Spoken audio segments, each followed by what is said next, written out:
Jagtial municipality chairperson పేరు ఖరారైంది. Municipality chairperson అభ్యర్థిగా సమీన్ల వాణి పేరును సీల్డ్ కవర్లో కార్యాలయానికి పంపించారు.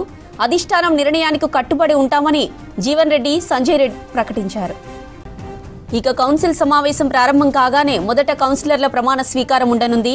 తర్వాత చైర్మన్ ఎన్నిక నిర్వహించనున్నారు. వేర్వేరుగా క్యాంపుల్లో ఉన్న కౌన్సిలర్లు మున్సిపల్ ఆఫీస్కు చేరుకుంటున్నారు. రైట్, జగిత్యాల మున్సిపల్ చైర్పర్సన్ అభ్యర్థి ఖరారుకు సంబంధించిన మరిన్ని డీటెయిల్స్ వెంకటేష్ లైవ్ ద్వారా అందిస్తారు. వెంకటేష్, చెప్పండి, అప్డేట్స్ ఏంటి? జ్యోతి, ఎట్టకేలకు సంజయ్ వర్గానికి చెందిన సమీన్ల వానికి జగిత్యాల మున్సిపల్ చైర్పర్సన్ పీఠం ఖరారైంది. కొద్దిసేపటి క్రితమే సీల్డ్ కవర్లో వాణి పేరును అక్కడి డీసీసీ అధ్యక్షుడు నందయ్య అక్కడ మున్సిపల్ చైర్పర్సన్ ఎన్నికల అధికారికి అందజేశారు.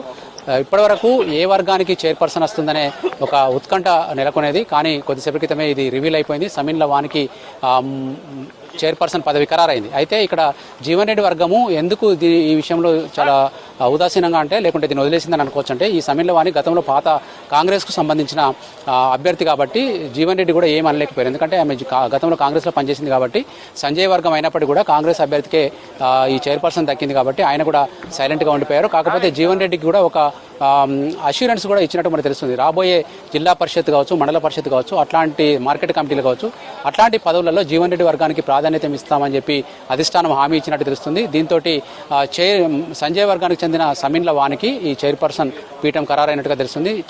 అంతేకాకుండా ఈమెతో పాటు అడవాల జ్యోతి పేరు కూడా ప్రపోజల్ ఉండే, కానీ అడవాల జ్యోతికి బదులు సమీన్ల వానికి ఈ పదవి దక్కినట్లయింది. గతంలో కూడా మనకు లాస్ట్ పాలకవర్గం ఏదైతే బీఆర్ఎస్ పాలకవర్గం ఉన్నప్పుడు కూడా మనకు అప్పటి బోగస్ శ్రావణి అనే మున్సిపల్ చైర్పర్సన్ను అప్పటి ఎమ్మెల్యే అవిశ్వాసం ద్వారా వేధించినప్పుడు ఆమె రాజీనామా చేసింది. తర్వాత ఎన్నిక జరిగినప్పుడు కూడా అప్పుడు బీఆర్ఎస్ ఎమ్మెల్యేగా ఉన్న సంజయ్ కుమార్ ఈ సమీన్ల వాణిని మున్సిపల్ చైర్పర్సన్ చేద్దామని అనుకున్నారు. కానీ అప్పుడు జీవన్ రెడ్డి అడ్డుపడి తన వర్గం మద్దతు ఇచ్చి సమీన్ల వానికి బదులు అడవాల జ్యోతిని అప్పుడు చైర్పర్సన్ చేసేయడానికి ఆయన దోహదపడ్డారు. ఇప్పుడు ఆమెను మళ్ళీ ఈసారి కూడా పేరు ప్రపోజల్ తీసుకొచ్చినప్పటికీ కూడా ఈసారి సంజయ్ కొంచెం చక్రం తిప్పినట్టు అనుకోవచ్చు. ఆయన వర్గానికి సంబంధించిన వానికి పదవి ఇప్పించుకోగలిగిన ఆయన సఫలీకృతమయ్యారు. కాకపోతే ఇక్కడ జీవన్ రెడ్డి కూడా తగ్గినట్టు కాదు, ఆయనకు కూడా కొంత హామీ లభించింది.